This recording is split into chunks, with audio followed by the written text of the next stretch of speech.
Coming up, finally unveiling our top three most disappointing D-backs from 2022 on today's Locked On Diamondbacks podcast. You are Locked On Diamondbacks, your daily Arizona Diamondbacks podcast, part of the Locked On Podcast Network, your team every day.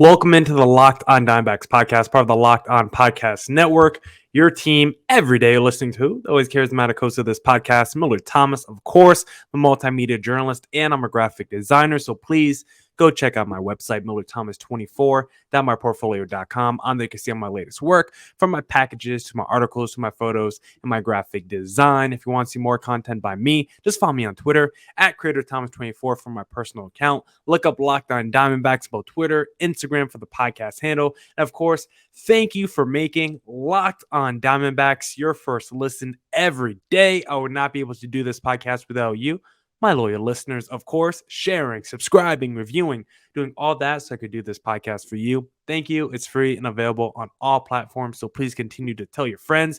And one of those platforms is YouTube, Locked On Diamondbacks on YouTube as well, so go hit that subscribe button. But on today's podcast, we've been running this series for a while now. I believe today is part 5, but it's also the finale because we are in the top 3 of our power ranking of the top 10 most disappointing D-backs in 2022. And to recap the list, our honorable mentions: J.B. Wendelken, Humberto Castellanos, and the fantastic duo of Jordan Luplow and Cooper Hummel. I think Cooper Hummel, once again, is killing it in the Arizona Fall League because that's what he does. And maybe we should talk about the Arizona Fall League later in this week because I know Jordan Lawler went down with a major injury, so maybe we'll touch on that on Friday's podcast and do a little World Series preview, some predictions. But let's finish, recapping my list. I gave you my honorable mentions. Geraldo Perdomo was number 10.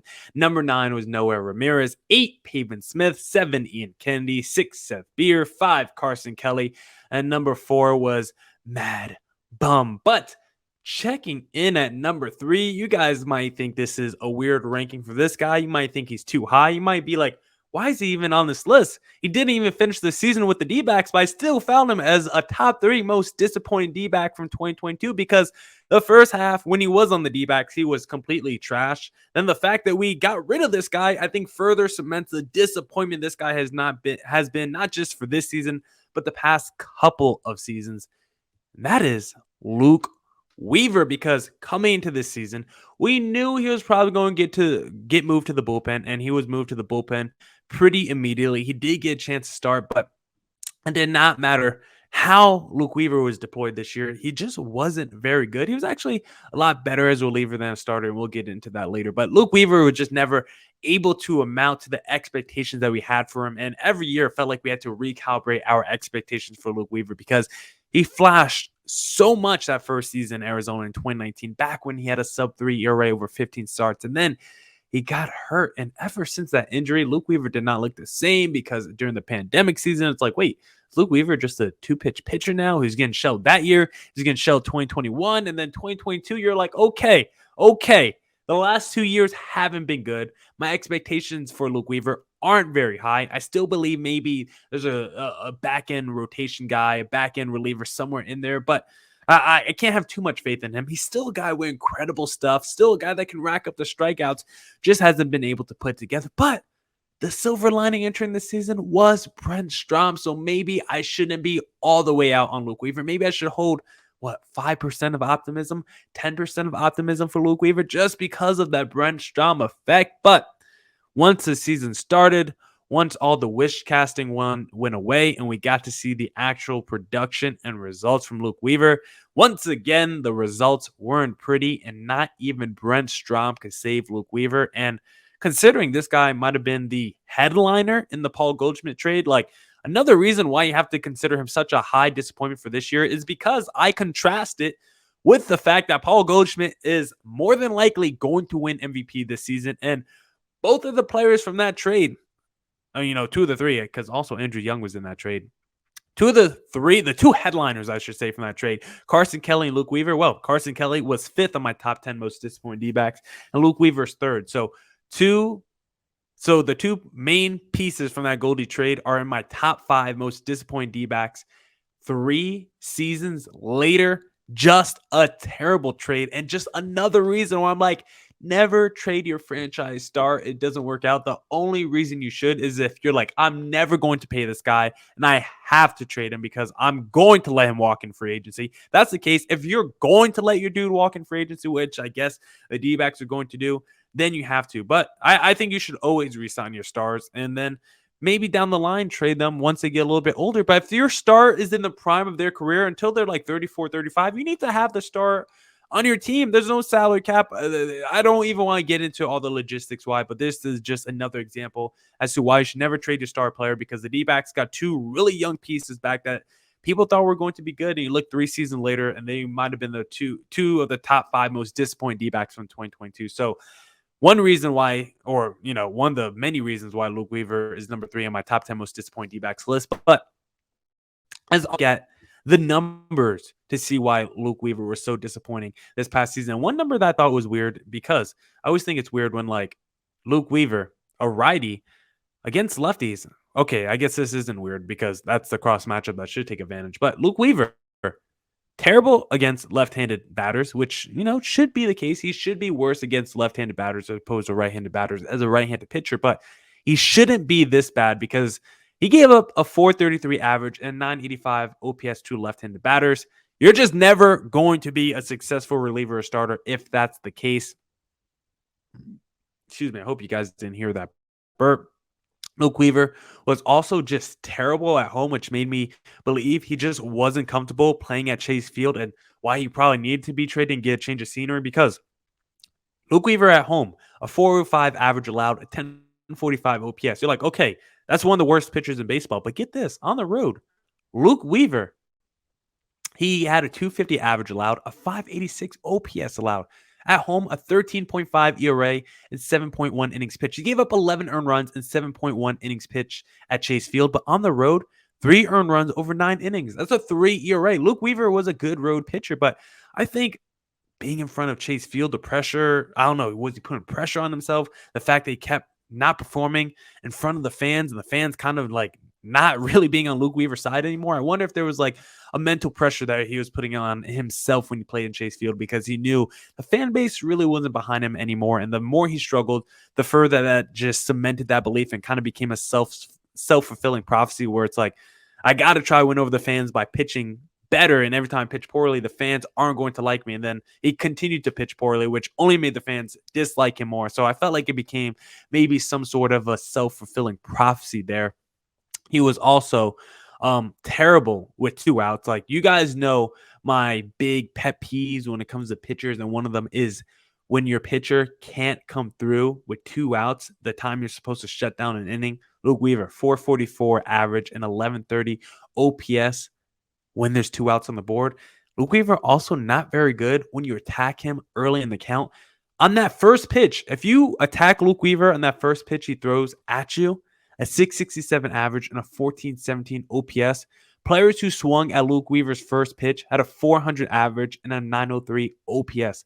Go attack Luke Weaver on that first pitch, because when you attack him early in the count, you have a better chance of being very successful against Luke Weaver. And he wasn't good with runners in scoring position. Not a shock to anyone. A 526 average and a 1368 OPS allowed with runners in scoring position. By far the worst numbers I've read of any pitcher on our top 10 most disappointing D-backs list thus far. 368 average and 926 OPS allowed with men on the bases. And of course, he wasn't very good either in high leverage moments. Luke Weaver, a 1333 OPS allowed and a 556 batting average allowed, high leverage moments. His batting average on balls in play was also just ridiculously high. I want to pull up the exact stat for you guys here, because his batting average on balls in play, 424. And think about this, or excuse me, 434. That was his batting average on balls in play with Arizona, because all the splits I just read you previously to that BABIP stat was his numbers in Arizona and not his numbers on the full season. So let's make that clear, because his BABIP this season with Arizona, 434. Last year is 429. 2020 is 349. He has a career 332 batting average allowed. His hard contact stats allowed with Arizona, just atrocious. 90.7 exit velocity, 42.6% hard hit percentage allowed. Like, the numbers for Luke Weaver are just terrible. The OPS allowed by Luke Weaver, 863. Like, there's not a lot of silver linings when you look at Luke Weaver's stats. Over 300 average allowed on his top 3 most used pitches, a fastball, slider, and changeup. So it didn't really matter what he was throwing. Opposing hitters were pretty much locking in on any Luke Weaver pitch that he had, and he didn't get good results. The only good split that you could really find on Luke Weaver is in his one start for the D-backs in 2022. He gave up 9 earned runs over 3.2 innings pitched, but in the 12.2 innings pitched he had as a reliever, a 3.55 ERA. So maybe Kansas City can turn Luke Weaver into a decent reliever because he ain't it as a starter. And considering what the D-backs gave up for Luke Weaver, which was Paul Goldschmidt, their franchise star, the fact that Luke Weaver has just been a big disappointment with injuries and production since 2019, and what he did this season, the fact that the D-backs felt like they had to trade him for a middling third base prospect who's like, all right, yeah, Luke Weaver, you're checking in at number 3 on my top 10 most disappointing D-backs from 2022. And one thing that also always disappoints me is my dress shirt, because dress shirts in general, I don't have a lot of comfortability. Is that a word? There's not a lot of comfort there, right? There's not a lot of mobility when it comes to a dress shirt. They're just always tight. They're just never my size. And I just don't want to wear them. I'm at work. I work at office desk all day. I'm doing graphic design. I'm on the computer. If I got to wear a dress shirt, it's like making my neck all tight. I feel like I'm choking. My pits are sweating. I got armpit stains. I'm tired of the dress shirt until I found out about the Roan dress shirt, because the dress shirt was due for a radical reinvention and Roan stepped up to the challenge. Roan's commuter shirt is the most comfortable, breathable, and flexible shirt known to man. And here's why. Roan's comfortable 4-way stretch fabric provides breathability and flexibility that leaves you free to enjoy what life throws your way, from your commute to work to your 18 holes of golf. It's time to feel confident with a wrinkle-free shirt without the hassle. With Roan's wrinkle release technology, wrinkles disappear as you stretch and wear the shirt. It's that easy. With Gold Fusion anti-odor technology, you'll be smelling fresh and clean all day long. And on top of that, Roan is 100% machine washable, so you can ditch the dry cleaner altogether. I think I said machine washable. Weird. So the commuter shirt can get you through any workday and straight into whatever comes next. Head to roan.com/lockedon and use promo code LOCKEDON to save 20% off your entire order. That's 20% off your entire order when you head to RHONE.com/lockedon and use code LOCKEDON. It's time to find your corner office comfort with Roan. All right. Let's get back into the podcast. We just did number 3, so you know what that means.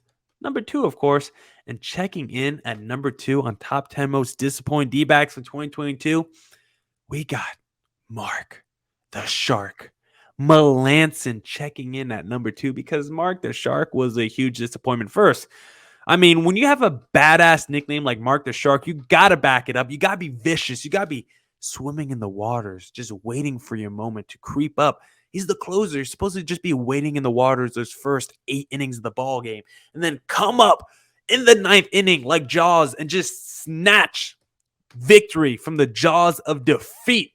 But Mark the Shark was never able to do that this season, and it's a huge reason why I was so disappointed by him this year, because my expectations for Mark Melancon, as opposed to like a Luke Weaver, Matt Bumgarner, I had legitimate expectations for Mark Melancon, because let's remember, this is a guy who was coming off a season where he led the National League in saves. He had 39 last year. Also had a 2.23 ERA.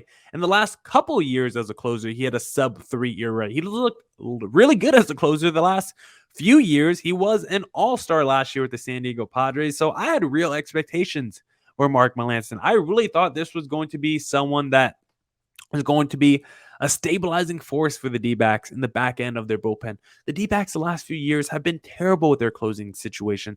They've been terrible in save situations. They've been one of the worst teams in baseball when it comes to trying to close out a ball game. And I thought Mark Melancon was finally going to be the answer to the D-backs problems with the bullpen.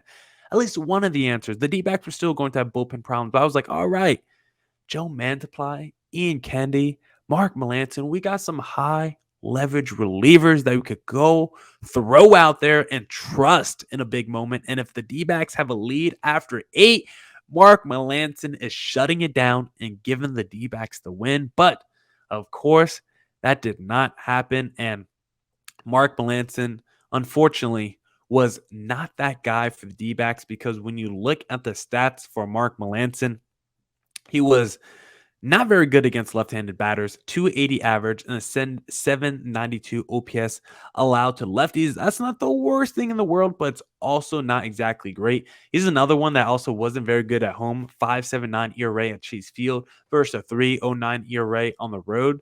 I like my pitchers to at least perform good at home. Like when I go to the ball game, when I buy tickets to a ball game, I want to see the D-backs perform, and I do remember a game against the Colorado Rockies where Zach Davies went like 7 or 8 innings, had a great start. I was at that ball game, and then Mark Melancon just blew it in the 9th inning, and it was really disappointing to see. And so I was really upset about that. And Mark Melancon, he was all right in the second half, a 4.07 ERA, good in the last month of the season, but he was so frustrating because of how bad he was in the first half of the year when the D-backs had moments where they were playing competitive baseball, but whenever it was time to like get the W, Mark Melancon was not coming through for the D-backs with his 5.12 ERA. Despite actually racking up saves, I never felt confidence in Mark Melancon as my closer, which shouldn't be the case because this was a guy who was paid to be the closer for the D-backs, but he was someone that I couldn't even trust. And it's weird because when you look at Mark Melancon in save situations, he had a good ERA actually in save situations. In 20.2 innings pitch of save situations, he had a 2.61 ERA. So you're like, how's that even possible? Well, in non-save situations, he had a 5.86 ERA. In 35 innings pitch as a non-save situation, a 5.86 ERA, which is just really weird. And so you're like, okay, so maybe he is a good closer and you just have to just leave him in as the closer, I guess, despite all else. But that's not true. That's not true when it comes to Mark Melancon. And I really think the reason why his ERA looks good in save situations is because Mark Melancon was like really good in extra innings, because Mark Melancon by inning had a 5.31 ERA in the 9th inning. So he wasn't good in the 9th inning all year. That's over 42.1 innings pitched. He was never good in the 9th inning. But in extra innings, somehow Mark Melancon pitched 6 times in extra innings, 6.2 innings pitched, hit a 1.35 ERA in those 6 games. He was elite in extra innings. And I think that's really what carried his ERA in those save situations, is what he did in extra innings. Because best believe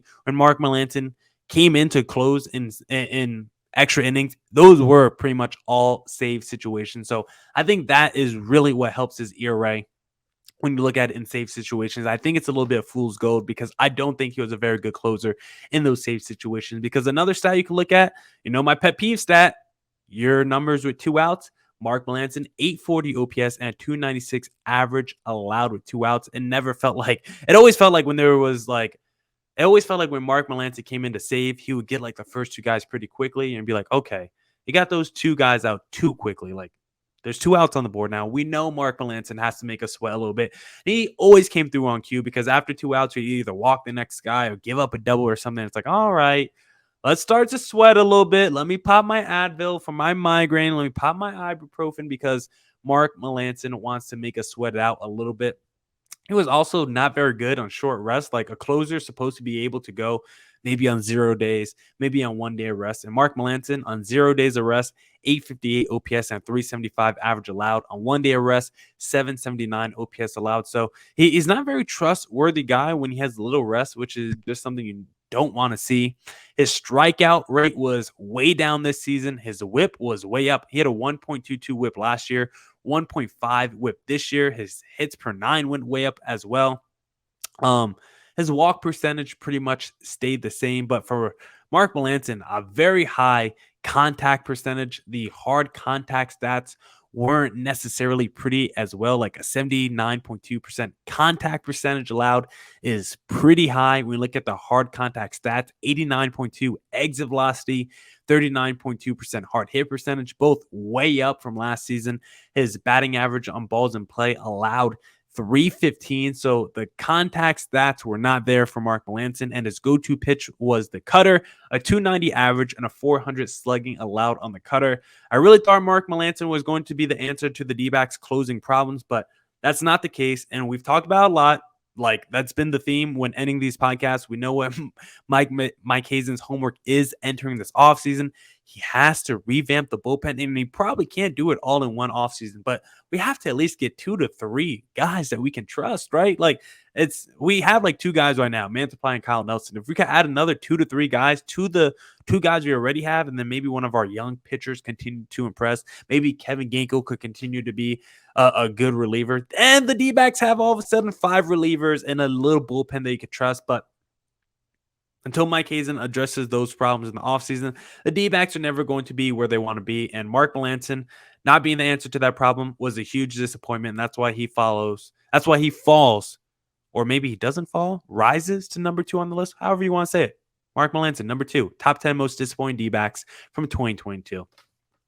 And of course, before we get on to number 1, I first want to say thank you for making Locked On Diamondbacks your first listen every day. I had to say it one more time, but don't forget to make your second listen today the Locked On Sports Today podcast, because from the games that matter to the most biggest stories in sports, go beyond the scoreboard and behind the scenes with local experts and insights only Locked On can provide. Locked On Sports Today, available on this app, YouTube, and wherever you get your podcasts.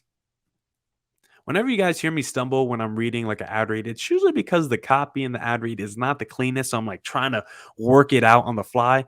That wasn't the cleanest typed out ad read. I'm sorry for taking a shot at my podcasting network there, but that one could have been a little bit cleaner of an ad read for me. But let's get to number 1. Now, our top 10 most disappointing D-backs from 2022. And checking in at number 1. This one pained me to put him at number 1 because he was probably my favorite D-back entering the season, still on the short list of my favorite D-backs. The D-backs have so much more fun talent now with the Corbin Carrolls of the world, with the Jake McCarthy's of the world. Like, you actually have options now as a D-backs fan of who you want to root for.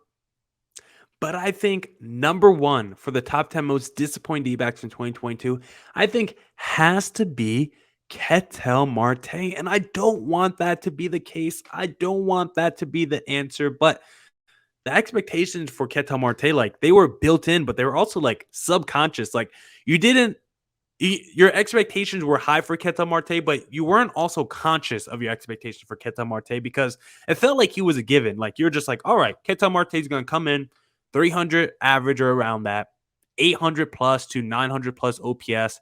Maybe it's a 12 home run. Maybe it's a 25 home run season for him. Probably 80 plus RBIs. But you're like, he's going to be an all-star. He's going to be the face of the franchise. And he's going to be by far the best offensive player we have. Like, we saw what he did in 2021. And we're like, okay, he did that in like 99 games. Wait till we get a full season of Ketel Marte in 2022.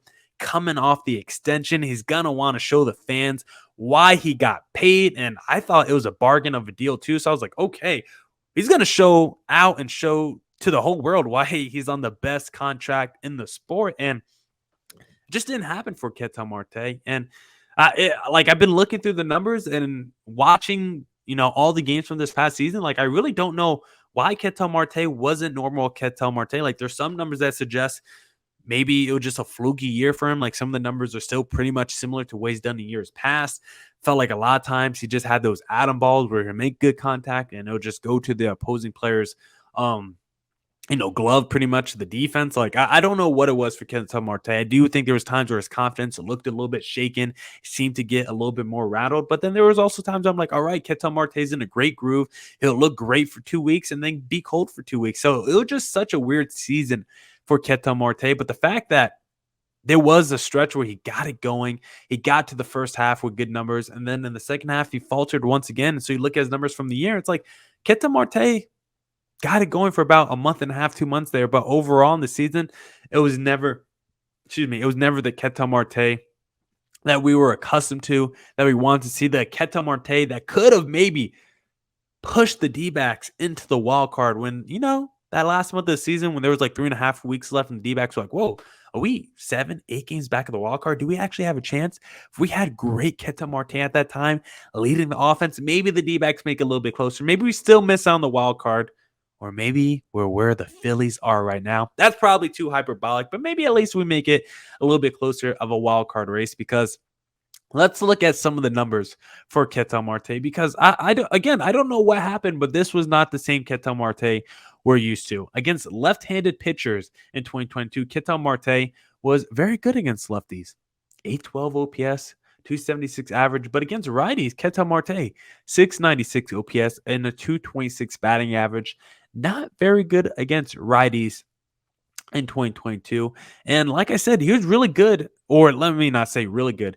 He had good first half numbers, but that's because his May and June were phenomenal, and he was able to make his first half numbers good. Because if you remember, he started the season very slow. His first 21 games of the year, 146 average and a 467 OPS. He was terrible that first month and a half of the season, but he got so hot the next month and a half, 2 months after that, that his first half stats were able to rise to 271 average and an 812 OPS. But he regressed back to the mean in the second half, because in the second half of the season, a 195 average and a 602 OPS for Ketel Marte. You're just like, what is happening out here? And I think one of the things when you look at his numbers, that's like really weird. It's like Ketel Marte offensively is a lot better on the days where he doesn't have to play the field. And I want to know how much correlation there is there. Like, should Ketel Marte be the full-time DH going forward? Because as a DH this past season, he had an 802 OPS. But when he had to play second base, a 694 OPS. And I don't even want Ketel Marte to be the full-time DH. Maybe he could split time a little bit more there, but the D-backs are so loaded in the outfield. I'm like, you got to put a Jake McCarthy, a Alec Thomas, or a Stone Garrett in that DH spot, and keep Ketel Marte at second base. But there could be days he plays DH and they put Rojas at second, Manuel Rivera at third base. One of the things I love about the D-backs roster is the options and versatility that they have, the depth that they have. And so for Ketel Marte, there are options if he has to play a little bit more second base, or if he has to play a little bit more DH than second base in the future, because his numbers were a lot better when he had to play DH as opposed to play in the field, which I do think is a little bit weird.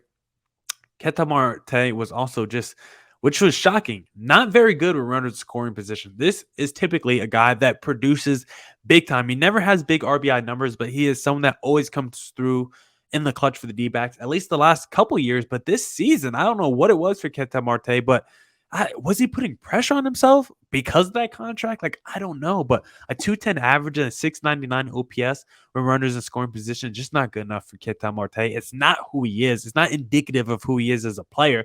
230 average, 661 OPS with men on the bases. Like, Ketel Marte is not the guy who struggles with men on the bases. He is one of the most feared players in baseball when there's men on, because you know how good he is at just a pure hitter. It feels like he could put the ball in play and get a single at any time, but you didn't have that same confidence in Ketel Marte this season, and especially if you were a starting pitcher, because Ketel Marte was not very good against opposing starting pitchers.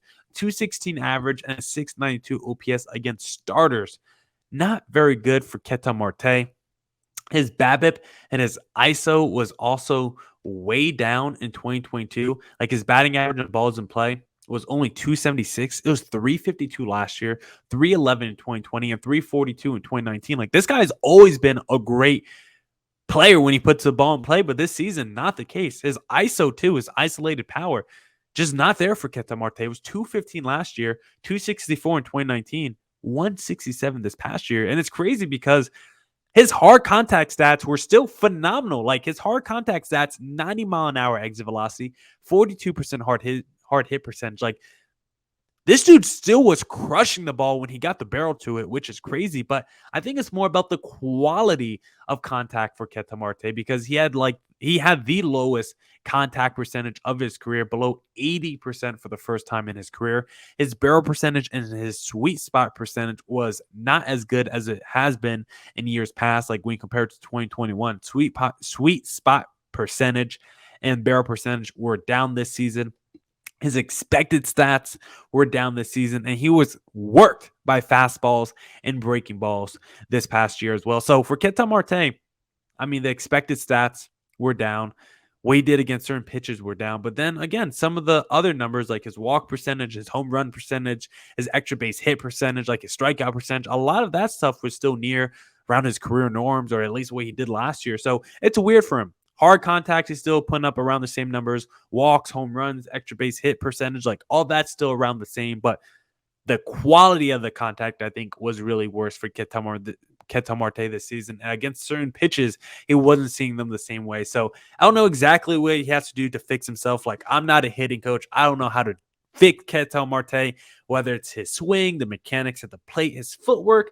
I'm not the guy to do that. I can only tell you what I see with my eyes, and hopefully there are stats to back up what I see, because what I saw at the plate this year, Ketel Marte just didn't look right, didn't look like himself. And so hopefully Ketel Marte can fix what the issues were this past season, because I still have belief in Ketel Marte. I'm not going to enter next season with recalibrated Ketel Marte expectation where I'm like, all right, maybe he's not the best second baseman in baseball, because I still believe he's one of the top 2 to 3, if not the best second baseman in baseball. I think he had a down year, but that just might be Ketel Marte. He just might be the one of those players that's good every other year, because 2019 was his MVP type season. 2020, of course, not very good. A base in 2021, and then once again, not good this year. So Ketel Marte, I'm stealing you in fantasy drafts next year as a late round addition, because I think you're going to have a bounce back in a major way in 2023, because you're going to see this podcast. You're going to see your number one